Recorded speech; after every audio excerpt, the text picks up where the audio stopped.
దినోత్సవాన్ని ఇంత స్వేచ్ఛగా ఆనందంగా జరుపుకుంటున్నాము అంటే ఈ రోజుకి చరిత్రలో మన దేశ చరిత్రలోనే ఒక ప్రత్యేకమైనటువంటి రోజు. ఆగస్టు 15 అనేటటువంటిది మన దేశంలో అందరు ప్రజలు జరుపుకునేటటువంటి ప్రత్యేకమైనటువంటి పండగ. అయితే ఇంతకు పూర్వం మనకి ఎప్పుడు ఈ స్వాతంత్రం వచ్చింది అంటే 1947 ఆగస్టు 15. అంతకు పూర్వం వరకు కూడా బ్రిటిష్ సామ్రాజ్యంలో సుమారు 200 సంవత్సరాలకి వరకు కూడా బ్రిటిష్ వారు మన దేశాన్ని పరిపాలిస్తూ మనని బానిసలుగా చేసి పరిపాలించేవారు. దాని నుంచి విముక్తి పొందినటువంటి రోజు కాబట్టి మనం హ్యాపీగా ఈ ఇండిపెండెన్స్ డేని, స్వాతంత్ర దినోత్సవాన్ని జరుపుకుంటున్నాం. అయితే వాళ్ళు బ్రిటిష్ వారు మన దేశానికి ఎలా వచ్చారు? మొదట వ్యాపారం నిమిత్తము వచ్చారు. వచ్చి మన మంచితనాన్ని, అమాయకత్వాన్ని ఆలుసుగా చేసుకొని మన దేశంలో తిష్ట వేసుకొని మనల్నే బానిసలుగా చేసుకుని పరిపాలన జరిపారు. అయితే మన దేశ నాయకులు ఎంతమందో, గాంధీ, సుభాష్ చంద్రబోస్, ఝాన్సీ లక్ష్మి, ఇలాంటి వాళ్ళు అనేక మంది దేశ నాయకులు ఎన్నో పోరాటాలు జరిపి స్వాతంత్రాన్ని మనకి సంపాదించి పెట్టారు. వాళ్ళ యొక్క త్యాగ ఫలితమే మనం ఈ రోజు అనుభవిస్తున్నటువంటి స్వేచ్ఛ, ఆనందం.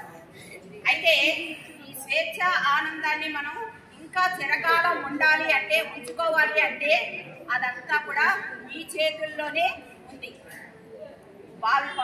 పౌరులైనటువంటి బాలలు, యువతపైనే ఉంది మన దేశ భవిష్యత్తు.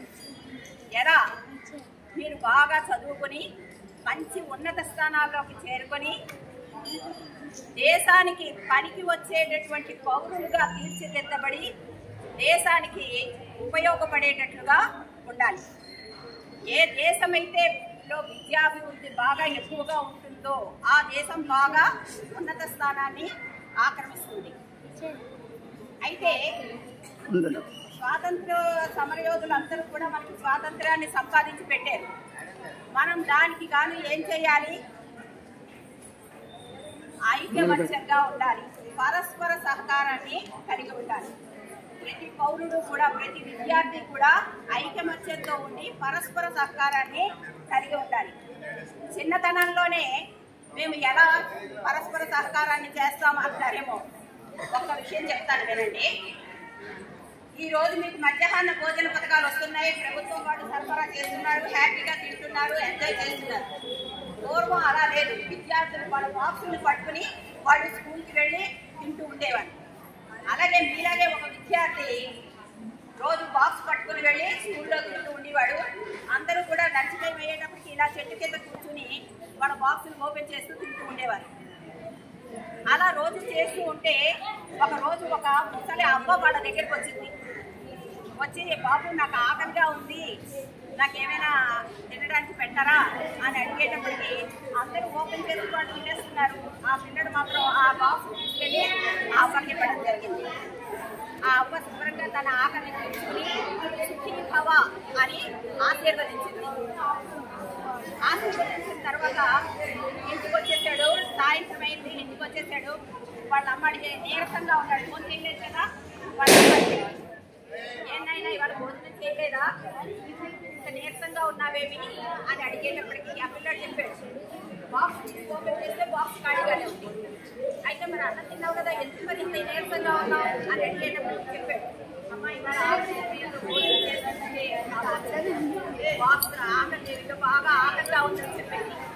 ఆ బాక్స్ ఆకి ఇచ్చేసారు. అలాగా ఆయన. అయితే రేపటి నుంచి 2 బాక్సులు పెడతారు. మీకు ఒకటి, అమ్మకొకటి, ఇద్దరికి వేరే బాక్స్ పెడతారు. అని 20 రోజులు కూడా అలాగా 2 బాక్సులు కట్టి ఇవ్వడం జరిగింది. ఆ రోజు ఒక్కొక్క బాక్స్ తగ్గించేవాడు. అయితే అలా కొన్ని రోజులు జరిగే సమయంలో పెద్ద గాలివాన వచ్చింది. ఆ మొన్నాడు స్కూల్కి వెళ్ళేటప్పటికి ఆ చెట్టు లేదు అక్కడ. ఆ చెట్టు కింద బాగా దిగాలుగా పడిపోతూ ఆ బాక్స్ పట్టుకుని ఇంటికి వచ్చి, అమ్మ ఇవాళ అమ్మ కనపడలేదు, అమ్మ ఎక్కడా లేదు, చెట్టు లేదు అన్నాడు. చెప్పింది వాళ్ళమ్మ, నాయన ఇలా దిగాలు పడడానికి ఏం లేదు, బాగా చదువుకోవాలి, బాగా అభివృద్ధి చెందాలి, మంచి ఉన్నతమైనటువంటి వ్యక్తిగా ఎదగాలి, ఇలాంటి అవాక్యుల్ని ఎందరినో కూడా నువ్వు ఆదుకోవాలి అని చెప్పి ఆమె చెప్పడం జరిగింది. ఆ బాలుడే పెరిగాడు, పెద్దవాడయ్యాడు, ఐపీఎస్ ఆఫీసర్ అయ్యాడు. అతనే నేతాజీ సుభాష్ చంద్రబోస్.